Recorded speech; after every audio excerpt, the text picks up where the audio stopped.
My daughter spilled coffee on me when I refused to sign over the house.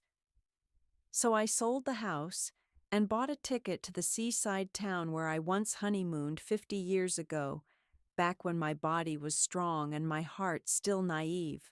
It wasn't the first time her hands had trembled around me, but this time the coffee wasn't hot by accident.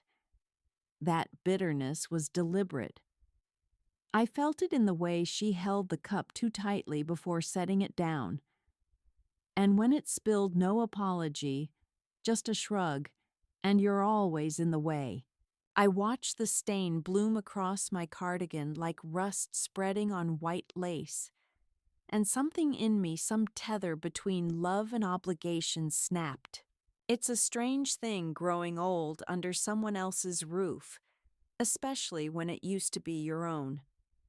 This was the house I painted twice with my late husband, the house where I bandaged knees and read bedtime stories and fought off grief with casseroles and faith. I lived in it for 42 years, but after the stroke they told me it was best if I transitioned as though I were a file being uploaded. At first I believed it. My left side wasn't reliable. My gait had become tentative like a deer on ice, and they meant well, at least at the beginning.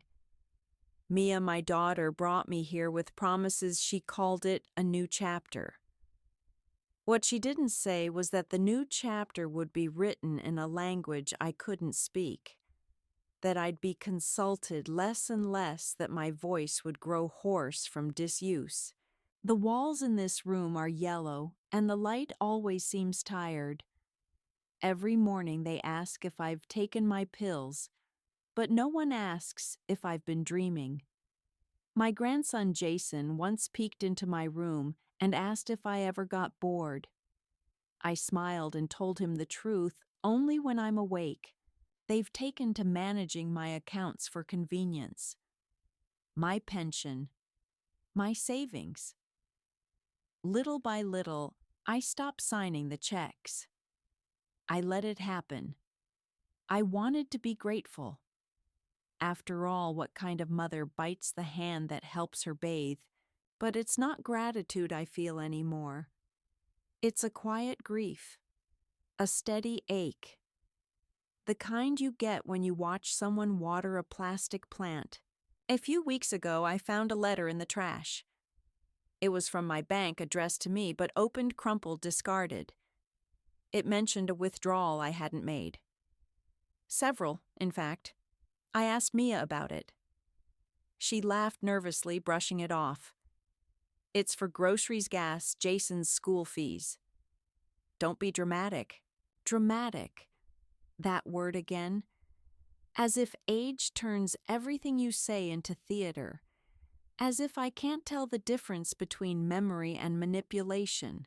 That morning after the coffee, after the silence, after Jason slipped out the door to school without looking at me, I opened the old drawer in my nightstand.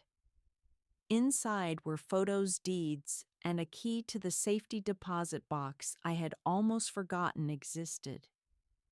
That's when I remembered who I used to be, someone who planned ahead, who ironed every dollar flat before tucking it into envelopes labeled rainy day.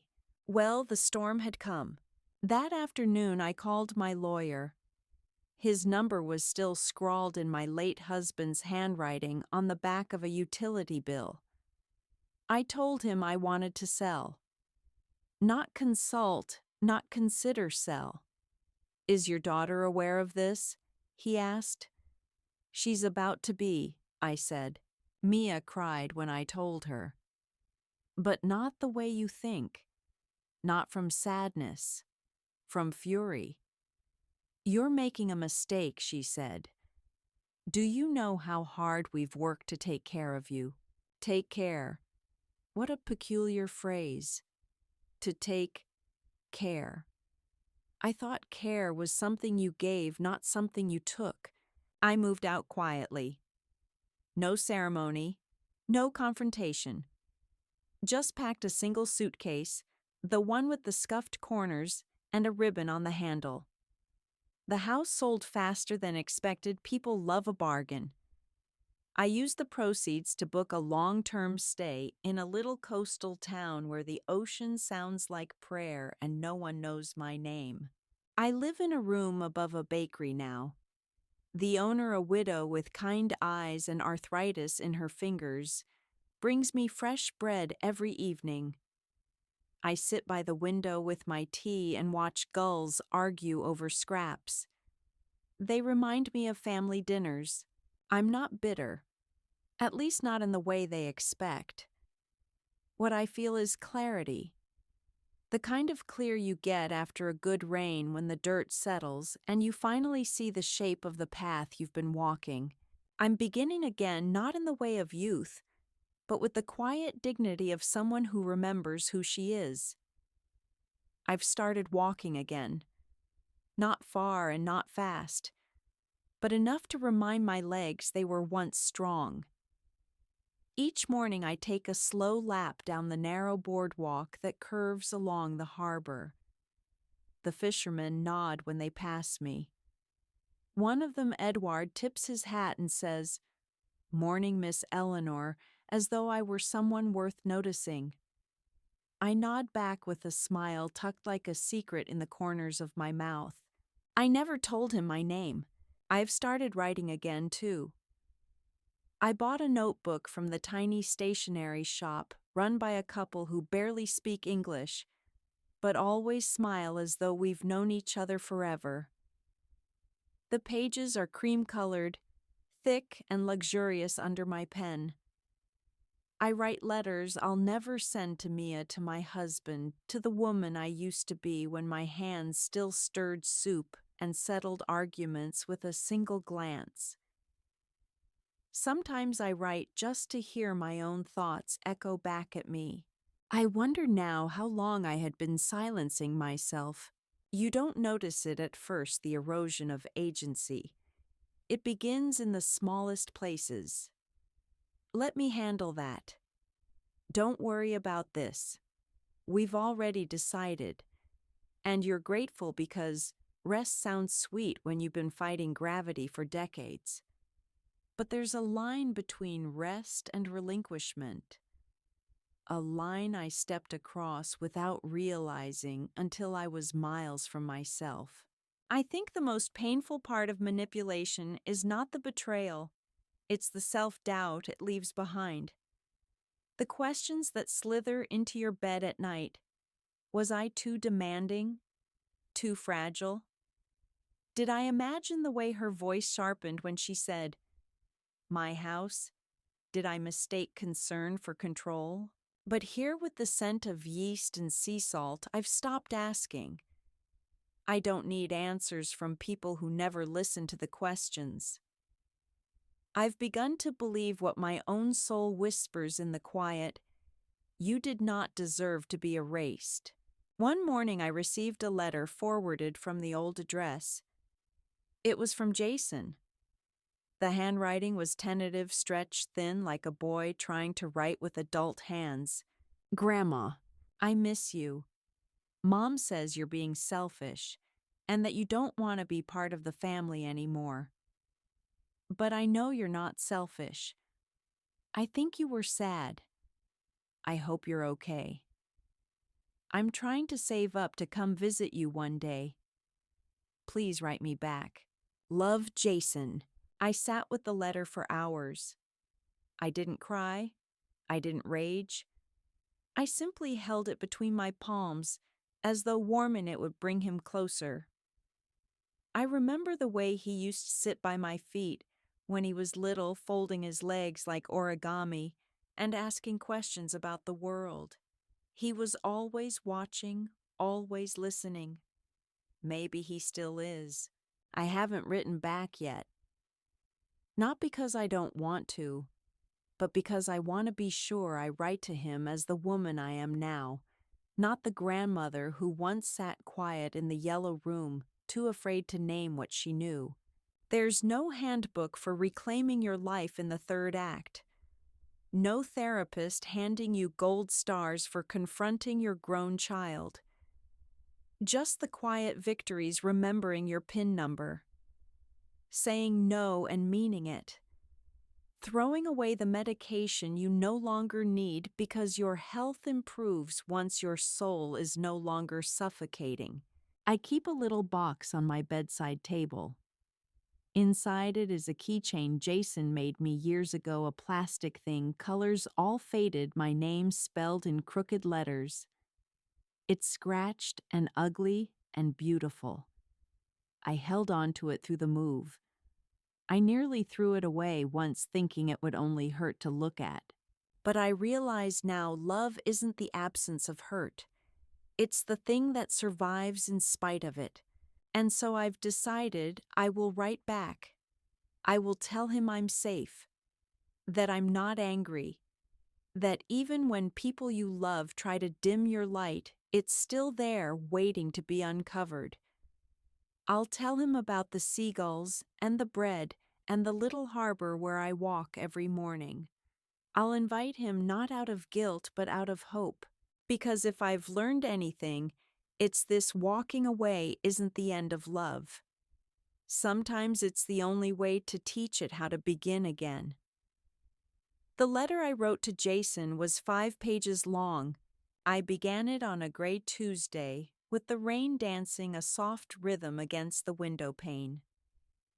It took 3 cups of tea and several pauses to finish it.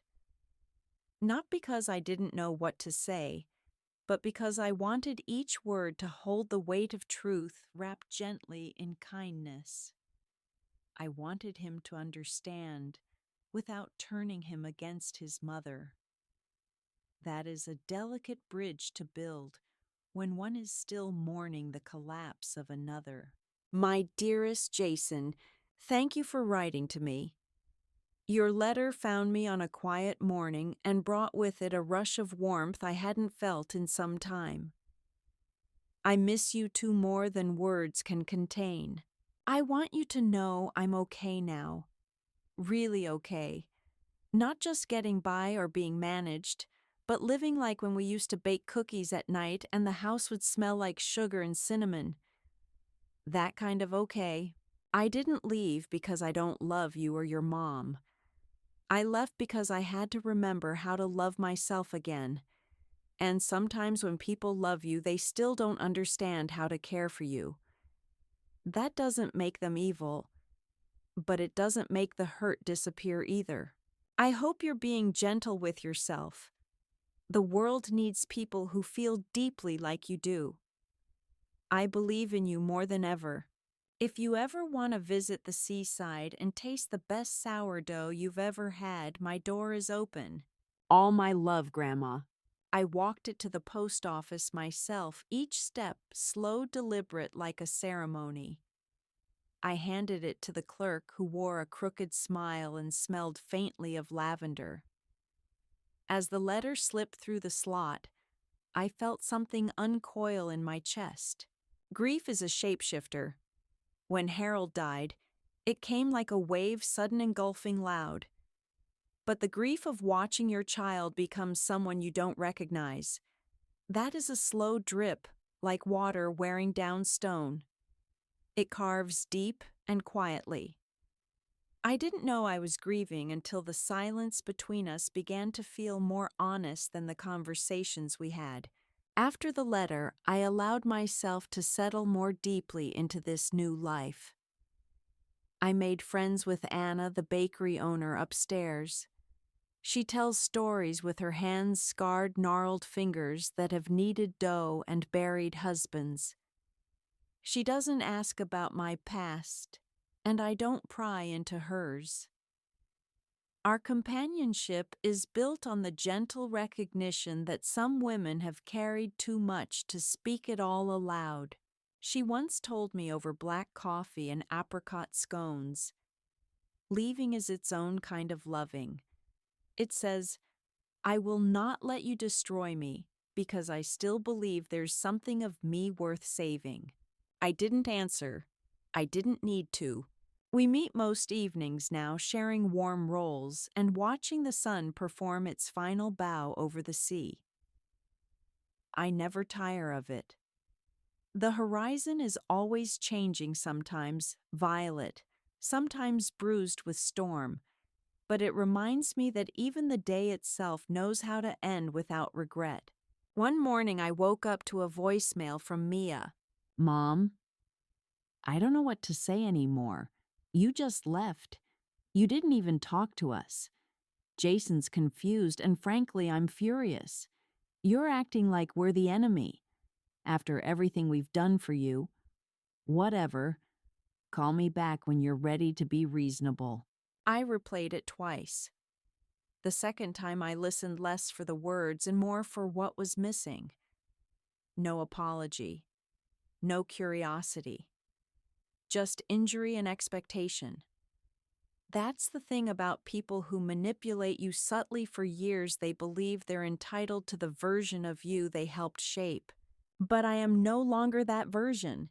Instead of responding, I wrote another letter. This one I didn't send.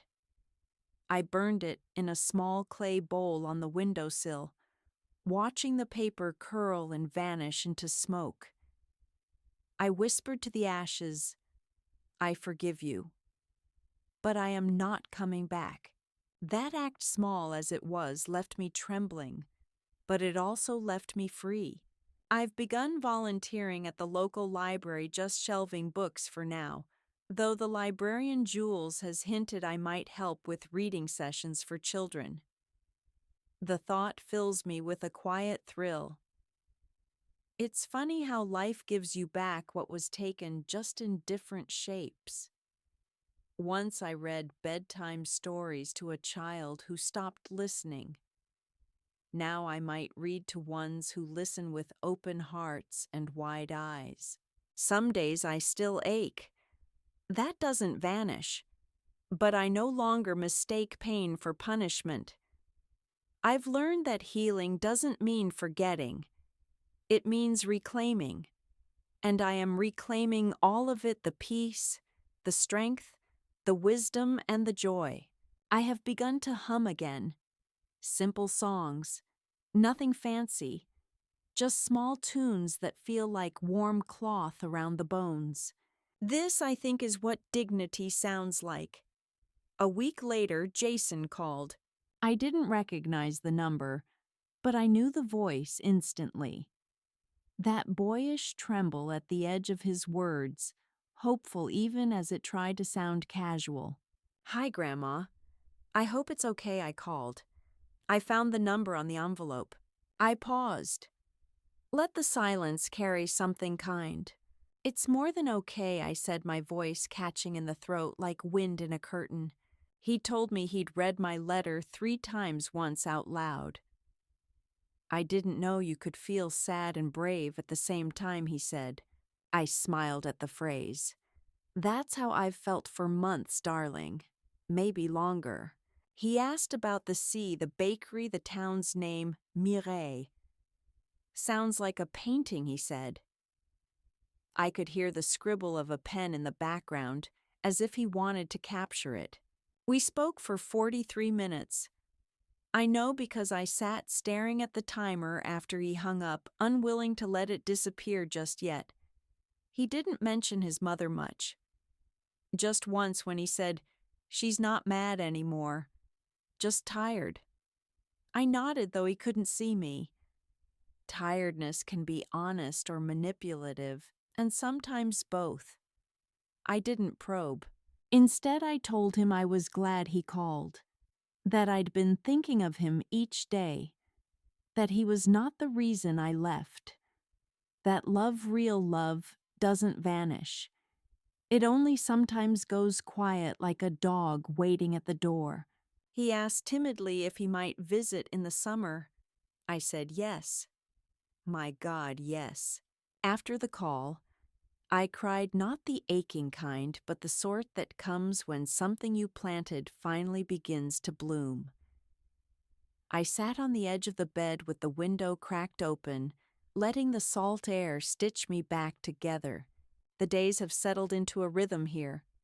Morning walks, midday journaling, afternoons helping at the library. I've even started a small herb garden on the windowsill. basil, rosemary, mint. Things that smell like memory. I talk to them sometimes. You're growing. I see you. Words I wish I had heard more often myself. Mia hasn't reached out again. And I've made peace with that for now. Forgiveness doesn't mean re-entry. That's something I had to unlearn. Just because you love someone doesn't mean you owe them your peace. Sometimes the most loving thing you can do is leave them alone to find their own healing. My world is smaller now, but deeper. I no longer move to fill space. I let space invite me. At the cafe, they've started setting aside a corner table for me. I sit with my tea and a book, or just watch people. There's an older couple who always argue softly over crossword puzzles. A young woman who cries while sketching. A man who eats his soup with both hands around the bowl, like he's warming his heart. I study these lives not because I envy them, but because I feel connected to them. None of us escape hardship. We just carry it differently. One night after the dishes were done and the sky had gone from lavender to indigo, Anna knocked gently on my door. I found this in my pantry, she said, holding out a dusty bottle of red wine. It's older than my daughter's first heartbreak. Thought we could open it. So we did. And we talked. Really talked. About the men who left the children we tried too hard to save the parts of ourselves we buried under laundry and fear.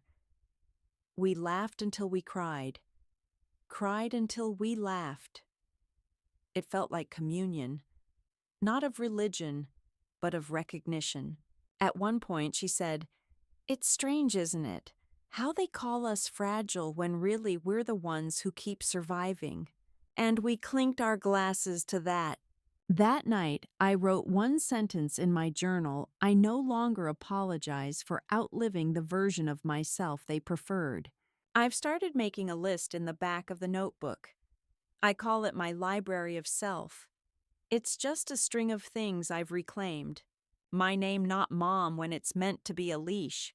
My voice especially when it trembles. My money earned and protected. My time precious and slow. My stories messy and mine. Jason will visit soon. I'll take him to the harbor. We'll eat pastries until our fingers are sticky. Maybe I'll read to him again like I did when he was little before the world taught him to rush past the quiet. And when he asks, because I know he will, why I left, I'll tell him the truth.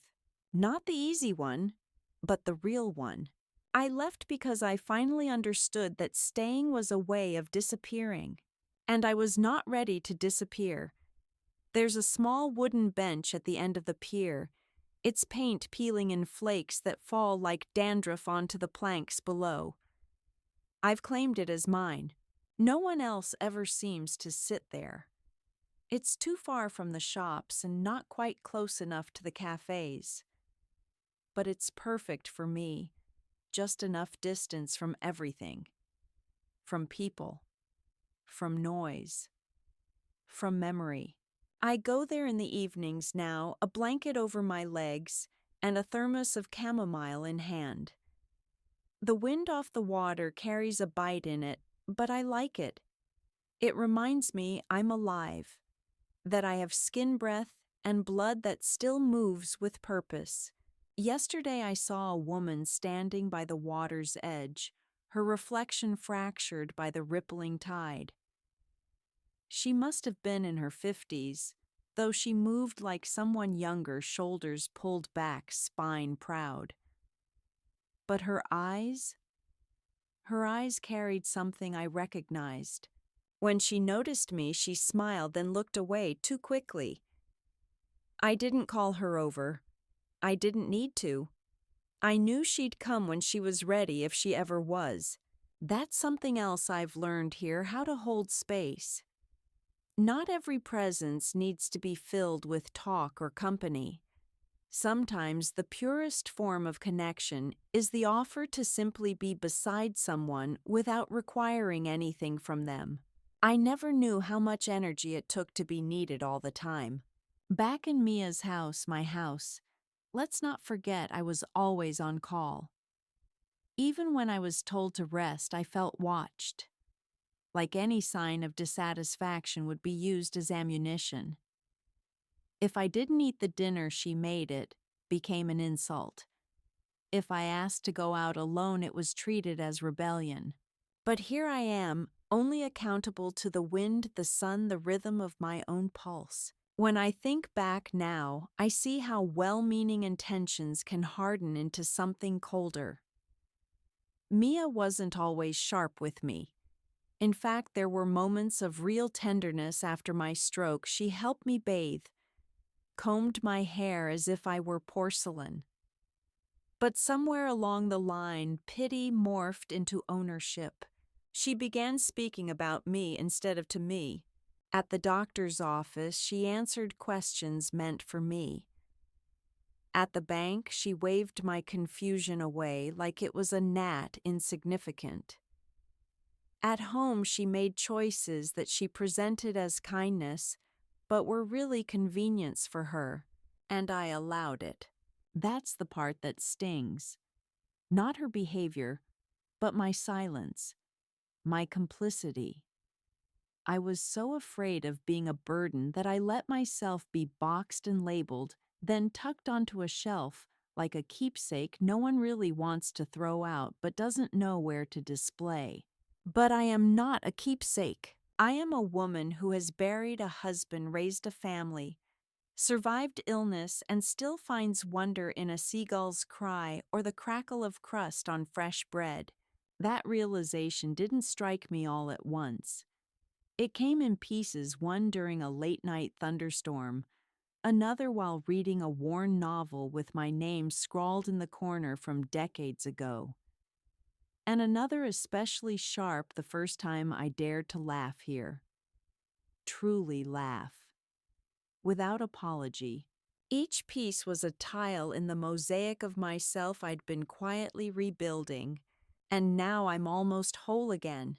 I've also begun to make plans, not grand ones, but real ones. I signed up for a memoir writing workshop at the community center. The facilitator, a sprightly woman named Della with bracelets that jingle like wind chimes, said I had a measured fire in my tone. I liked that. I've always believed in fire that doesn't roar but smolders steady and bright. Jason's visit is set for next month. He'll stay for a week. I've prepared the little guest room upstairs, filled it with books, clean sheets that smell of rosemary and soap, and a jar of his favorite hard candies on the nightstand. I'm planning to teach him how to make a proper bouillabaisse. He doesn't know it yet, but I've bought him his own apron. It has seahorses on it. He always liked sea creatures. I find myself smiling more. Not performative smiles, but quiet ones that creep up on me while I'm folding laundry or watching clouds rearrange themselves into animals. There's peace in knowing you've chosen yourself not out of spite, but out of love. Love for the person you've been and the person you're still becoming. That's something I didn't believe was possible at my age. Reinvention. Renewal. But here I am, a living contradiction to the idea that the final chapters must be predictable. I've even started saying my full name aloud to myself in the mirror just to hear it again. Eleanor Marie Hayes. There's power in that. In owning it, in speaking it not as a question but as a fact. I am Eleanor Marie Hayes. I am not your burden. I am not your asset. I am not your guilt to weaponize. I am my own. Jason arrived on a Sunday morning, suitcase rolling behind him like a loyal dog hair. Longer than I remembered, eyes a little wiser. The platform at the small train station was quiet, except for the gulls and the clatter of his steps. He saw me before I saw him. Grandma, he said, and the way he said it like an anchor tossed into calm waters nearly undid me. I held him tighter than I thought my arms still could. It felt like hugging my past and future at the same time. We didn't rush home. We walked. I showed him the harbor, the little cafe that saves me the crusty end of their rye loaves, the bookstore where I found an out-of-print copy of Little Women with penciled notes from a stranger. He listened, asked questions, not out of obligation, but because he wanted to know about me, this new me, this remembered me. When we reached the flat, he stepped inside and said, "It smells like you." And I knew he meant it smelled like a time when he felt safe. We spent the week like explorers, not of the town, but of each other. I watched him navigate silence with ease, a boy now steeping into manhood, still kind, still curious. We talked about things his mother never made space for: his love of drawing, his loneliness, his anger, not just at me for leaving, but at the way things had been before I left. He told me on the second evening while we sat peeling shrimp by the window, "It always felt like you were shrinking, even when you were right there at the dinner table." I nodded. That's what happens when people stop looking at you and only look through you. He looked right at me then. "I'm sorry I didn't do anything." "Oh, my darling," I said, brushing a strand of hair from his eyes. "You were never supposed to. That was never your burden." That night I watched him sleep on the little daybed with the patchwork quilt, his breath steady, his fists unclenched. I prayed not to any god but to the tender quiet that he would carry this peace back with him. We made bouillabaisse the next day. He chopped vegetables like a natural, made a mess of the counter, burned his tongue twice. When we sat down to eat, he said, "I wish it could always be like this." "So do I replied. "But some things only bloom in certain soil." I gave him the apron. He laughed at the seahorses, but wore it proudly. "You're making me into someone," he said. "No," I told him. "I'm showing you who you already are." Before he left, he asked if he could come again for winter break. "Mum might not like it," he added quickly. "She doesn't have to," I said. "You're allowed to choose where you feel whole." His eyes filled a little, and he didn't wipe them. Just sat with the feeling, letting it pass through him like sun through sea glass. When the train pulled away, I stood for a long while watching the horizon until it swallowed him. I felt no ache, only fullness. We had given each other something pure time, unmarred by guilt or performance. Back at the flat, I sat in my usual spot by the window and opened the journal again. This time I wrote in bold strokes, "The world tells you to fade, but you can choose to sharpen instead. You can choose color, voice, a second beginning, a deliberate existence." The next morning I told Anna I'd be taking a break from the library. "I think I'm ready to start the memoir." She grinned and wiped her floury hands on her apron. "About time." I've cleared a space on the table near the window. Bought a new pen. Each chapter begins with a memory but ends with a truth I wish I had known then. It's not a revenge story. It's a reclamation. I don't write it to be read, not really. I write it so that if I ever forget again, forget who I am, what I'm worth, what I've lived through, I can open those pages and meet myself on them. I don't need anyone's permission anymore. Not to rest, not to begin, not to matter. These days I no longer count my value in usefulness or proximity to others.